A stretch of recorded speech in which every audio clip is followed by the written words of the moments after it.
যারা ড্রোন পছন্দ করেন তাদের কাছে ডিজিআই কত পপুলার এটা নতুন করে বলার কিছু নাই, বাট সম্ভবত ডিজিআই এরও পরিণতি হতে যাচ্ছে হুয়াওয়ের মতো। হ্যাঁ, ঠিক শুনেছেন, ডিজিআই একটা চাইনিজ কোম্পানি এবং সারা পৃথিবীতেই কিন্তু একচ্ছত্র পপুলারিটি রয়েছে এই কোম্পানির। তাদের প্রোডাক্টগুলো আসলে অনেক চমৎকার।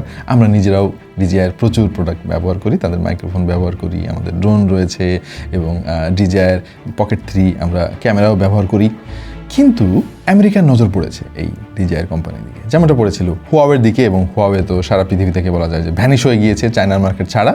সেই একই পরিণতি বরণ করতে যাচ্ছে ডিজিআই। হ্যাঁ, 2026 সালের শুরুর দিক থেকে নতুন কোনো মডেল ইউএসএ প্রবেশ করতে পারবে না। সমস্যা কি? ডিজিআইয়ের অপরাধ কি? নিরাপত্তা। যে একই অজুহাতে হুয়াওয়েকে ব্যান করা হয়েছিল। মানে ব্যান বলতে ব্যাপারটা ওই রকম না, মানে অ্যান্ড্রয়েড সিস্টেম হুয়াওয়েতে থাকবে না আর কি।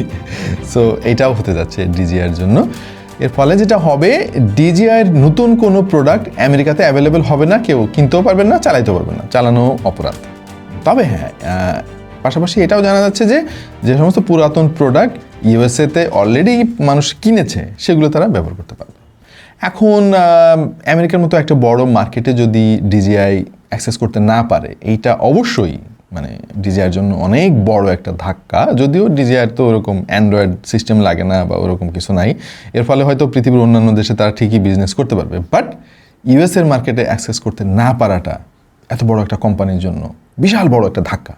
এবং আমি জানি না ভবিষ্যতে কী হবে। ডিজিআই নিজেও সরি বলেছে, তারা খুবই বিব্রত এই ব্যাপারটার জন্য, তাদের অপরাধ কি তারা নিজেরাও সেটা জানে না। সো এই হচ্ছে ব্যাপার। আপনি যদি ডিজিআই ব্র্যান্ড পছন্দ করে থাকেন, এই ব্যাপারে আপনার ভাবনা কি জানিয়ে দিন কমেন্ট সেকশনে।